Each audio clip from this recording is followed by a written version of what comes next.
Hello दोस्तों, कैसे हैं आप सब। आई होप आप सभी अच्छे होंगे। दोस्तों, आज की वीडियो में हम बात करने वाले हैं जो हमारे देश के सर्वोच्च न्यायालय है यानी सुप्रीम कोर्ट में न्यायाधीशों की नियुक्ति, उनका ट्रांसफ़र और प्रमोशन कैसे होता है। दोस्तों, जो हमारे अभी वर्तमान में जो संस्था काम कर रही है वो एक कॉलेजियम प्रणाली के द्वारा होता है।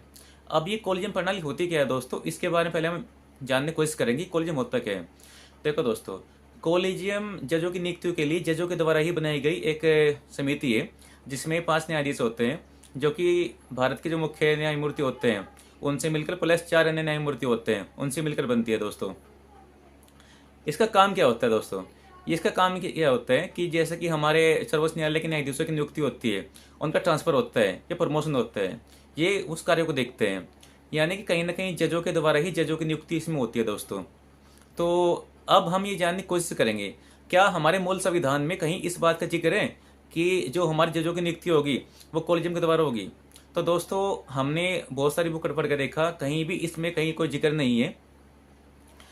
सबसे पहले हमें इस वाली बुक में देखा दोस्तों, जो कि सिविल जो बच्चे होते हैं वो पढ़ते हैं इस वाली बुक को। इसमें भी कहीं में इस बात का जिक्र नहीं है दोस्तों कि इसमें कहीं कॉलेजियम प्रणाली के द्वारा इनकी नियुक्ति होती है। इसमें बस ये बताया गया है कि जजों की जो नियुक्ति होती है वो राष्ट्रपति मुख्य न्यायमूर्ति की सलाह पर करता है। इसमें बस सलाह वर्ड का यूज किया गया है दोस्तों। इसके बाद हमने इस वाली जो हमारा मूल बेर एक्ट है, इसमें भी कहीं इस बात का कोई जिक्र नहीं है कि इसमें कॉलेजियम के बारे में कोई भी इसमें प्रावधान नहीं किया गया दोस्तों। इसके बाद हमने ये वाली बुक देखी दोस्तों, जो कि लॉ के बच्चे से प्रेफर करते हैं और लॉ के बच्चे इसको भी पढ़ते जाता है। इसमें भी कहीं इस बात का जिक्र नहीं है दोस्तों। तो फिर ये हमारी जो कॉलेजियम प्रणाली है ये आई कहाँ से दोस्तों, तो इसके बारे में आज हम विस्तार से बात करेंगे कि हमारी आई कहाँ से। सबसे पहले जो हमारी शुरुआत होती है कॉलेजियम प्रणाली की, ये 1981 में दोस्तों एक केस हुआ था एसपी गुप्ता के नाम से। इसमें यह बताया गया था कि जैसे कि इसमें सलाह वर्ड का यूज किया गया है कि राष्ट्रपति सलाह लेगा। तो सलाह क्या मतलब, बस ये बताया गया था कि सलाह का मतलब दोस्तों बस अपने विचारों का आदान प्रदान करना है। यानी राष्ट्रपति मुख्य जो हमारे न्यायमूर्ति होते हैं उसकी सलाह मानने के लिए बाध्य नहीं है।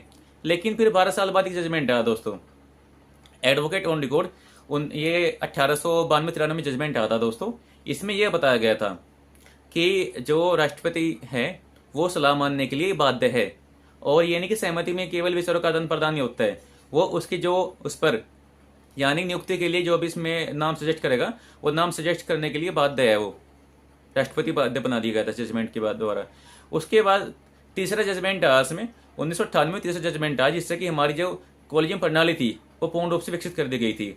इसमें ये बात कही गई थी दोस्तों कि राष्ट्रपति मुख्य न्यायमूर्ति के अलावा अन्य 4 जजों की सलाह से काम करेगा। यानी एक पूरी की पूरी कॉलेजियम प्रणाली को विकसित कर दिया गया था, जिसमें यह बताया गया था कि जो भी नियुक्ति होगी इसमें सब इसके द्वारा ही होगी, यानी कॉलेजियम प्रणाली द्वारा इसकी नियुक्ति होगी। तो दोस्तों, इसमें फिर कहीं ना कहीं कुछ नुकसान भी है इसके। तो जैसे ही हमारी 2014 में मोदी सरकार चुनकर आती है, सबसे पहले वो एक अमेंडमेंट लेके आती है। अमेंडमेंट में क्या करती है, वो 99 अमेंडमेंट लेके आती है 2014 में। इसमें जो हमारी कॉलेजियम प्रणाली थी उसको खत्म करते हुए इसमें जो हमारा आर्टिकल 124A जोड़ा गया था। और इसमें यह बताया गया था कि जो अब से जो भी नियुक्ति होगी वो इस आयोग यानी नेशनल जुडिशियल अपॉइंटमेंट कमीशन के द्वारा सभी नियुक्ति होगी। लेकिन जैसे ही ये मोदी सरकार ने ये अमेंडमेंट पारित किया, तुरंत प्रभाव से सुप्रीम कोर्ट ने इसको खारिज करते हुए इसको असंवैधानिक बता दिया गया और ये कहा कि ये कहीं ना कहीं न्यायपालिका की शक्तियों पर हस्तक्षेप कर रहे हैं और इसको असंवैधानिक घोषित कर दिया गया दोस्तों। इसमें जबकि ये प्रावधान किया गया था कि जो हमारा नेशनल जुडिशियल अपॉइंटमेंट कमीशन बनेगा इसमें कुल 5 सदस्य होंगे। ये इसमें जो सबसे प्रमुख होगा वो होगा हमारा भारत का न्यायमूर्ति, जो प्रमुख न्यायमूर्ति होते हैं CJI। दूसरा जो उसके अन्य वरिष्ठ सदस्य होते हैं वे होंगे इसमें। तीसरा जो हमारे कानून मंत्री हैं वे होंगे। उसके बाद में एक हमारी कमेटी बनेगी, उस कमेटी में कौन कौन होंगे, एक हमारे प्रधानमंत्री होंगे, एक हमारे विपक्ष के नेता होंगे। तो इनकी कमेटी बनने के बाद में वो 2 अन्य लोगों का नाम सजेस्ट करेगी। जो भी 5 व्यक्ति होंगे तो 5 व्यक्ति की सलाह पर ही आगे न्यायाधीश की नियुक्ति होगी। लेकिन फिर सुप्रीम कोर्ट ने इसको तत्काल प्रभाव से खारिज कर दिया गया दोस्तों। और ये कहा गया कि ये कहीं ना कहीं अतिक्रमण है न्यायपालिका का, तो ये खारिज कर दिया गया दोस्तों। तो आज हम जानने के प्रयास करेंगे कि इसमें नुकसान क्या है। जैसे कि हमारे न्यायपालिका में न्यायाधीशों की नियुक्ति होती है तो उसकी नुकसान क्या है। देखो दोस्तों, संभवतः इसका नुकसान तो हमारे पास ही है कि इसमें बहुत पारदर्शिता की कमी होती है। इसमें पारदर्शिता ना के बराबर होती है।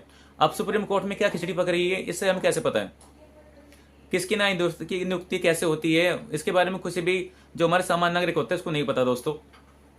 और कहा जाता है कि हमारे जो मौलिक अधिकार है उसका रक्षक हमारा सुप्रीम कोर्ट ही होते हैं। अब सुप्रीम कोर्ट में न्यायाधीशों की नियुक्ति कैसे होती है ये भी जानने का अधिकार हमारे आम नागरिक को है, लेकिन इसमें कुछ भी कोई इसमें पारदर्शिता नहीं है दोस्तों।